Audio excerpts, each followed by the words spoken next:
Hello, this is Tony Heller from RealClimateScience.com. ABC News is reporting Pacific Northwest braces for historic heatwave, and experts say climate change could be to blame. Seattle and Portland are bracing for triple-digit highs.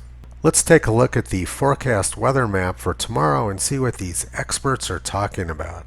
You can see that there's going to be downslope winds coming from Idaho, which are going to bring temperatures in Seattle and Portland over 100 degrees.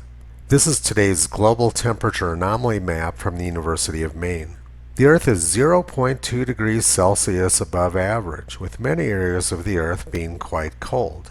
But according to ABC News, this hot spot here in the Pacific Northwest is caused by global warming. Experts say that carbon dioxide is trapping heat over Washington and Oregon, but for some reason it's not doing such a good job here in Wyoming where it's quite cold.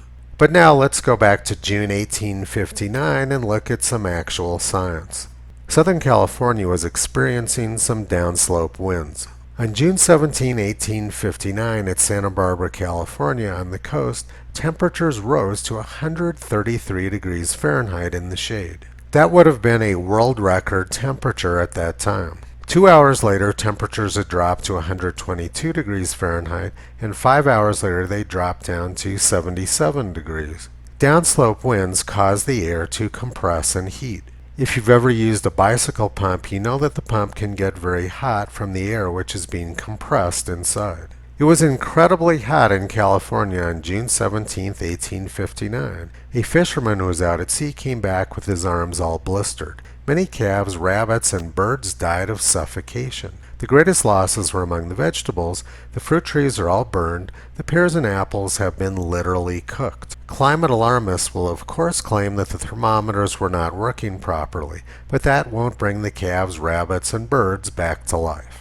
The San Francisco Chronicle reported the same thing. In eastern parts of Los Angeles and Santa Barbara counties, the mercury rose in the shade to the startling figure of 133 degrees. Cattle full in flesh perished in the fields, and birds dropped lifeless from the trees from the withering blast. And here's another article from August 13, 1859. Extreme heat in California. The weather has been excessively hot in all parts of California. At Mariposa, the thermometer rose to 118 degrees in the shade. Timbuktu was 121 degrees. California was experiencing world record heat in 1859. Carbon dioxide levels were well below 300 parts per million, so something else must have been causing the heat. Let's look at something else which happened 1 month later in September 1859. The largest coronal mass ejection from the Sun ever recorded occurred in September 1859. The northern and southern lights were seen all the way around the world. People saw the northern lights in Havana, Cuba. The only other times that occurred were in 1789 and 1848.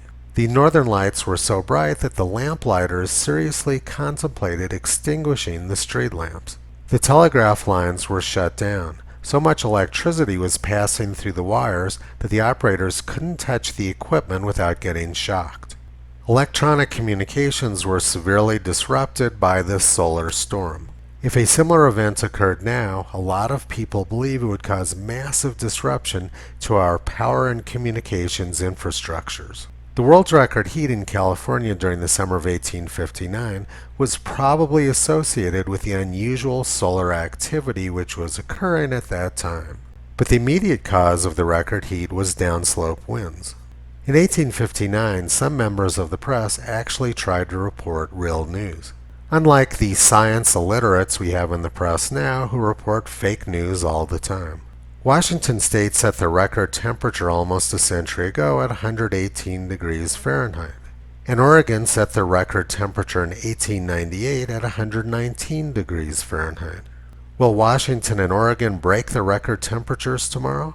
Probably not, but if they do, it certainly won't be due to carbon dioxide. Toto has been pulling back the curtain on these fake climate experts and fake reporters for the past 13 years. You can visit him, Kyrie, and Caesar on the web at realclimatescience.com.